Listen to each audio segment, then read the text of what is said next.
How can you prevent frozen pipes during a polar vortex? Imagine a sudden blast of icy air sweeping down from the polar regions, causing temperatures to plummet for below freezing. This is what happens during a polar vortex, a large area of low pressure and cold air that circles the North or South Pole.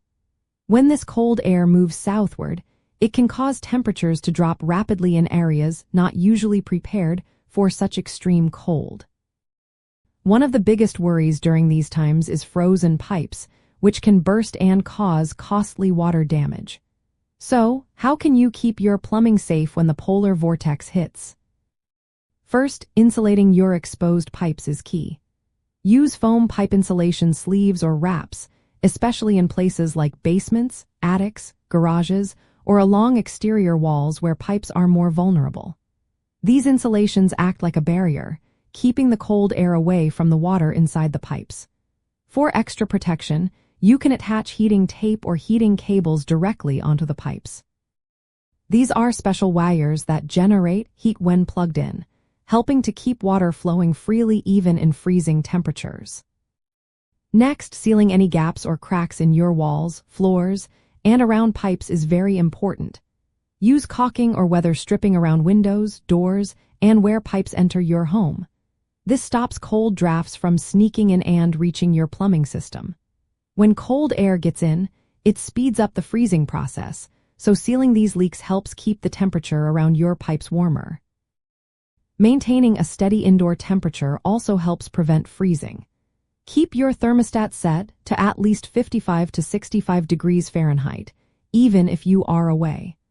Opening cabinet doors under sinks allows warmer room air to circulate around pipes near exterior walls, reducing the risk of freezing. Another simple but effective step is letting your faucets drip slightly during extremely cold weather. Moving water is less likely to freeze, so a slow drip from your sink or outdoor spigot can keep water flowing and prevent ice blockages. For outdoor plumbing, disconnect garden hoses and drain outdoor faucets and sprinkler systems. Cover outdoor spigots with insulation caps or foam covers to prevent freezing in external pipes. If you have an irrigation system, drain it completely and turn off the water supply to avoid damage. Finally, locate your main water shutoff valve. If a pipe does freeze and burst, shutting off the water quickly can minimize water damage and make repairs easier. In polar regions, where the polar vortex is a natural atmospheric phenomenon bringing intense cold, infrastructure is built with heavy insulation and heating systems to protect water supplies. These same principles work well outside the polar zones during a vortex event. By insulating pipes, sealing leaks, maintaining warmth, allowing water to flow, protecting outdoor plumbing, and being ready to shut off water, you can prevent frozen pipes and avoid costly repairs. Staying prepared during these cold spells keeps your home safe and your plumbing working smoothly despite the extreme weather.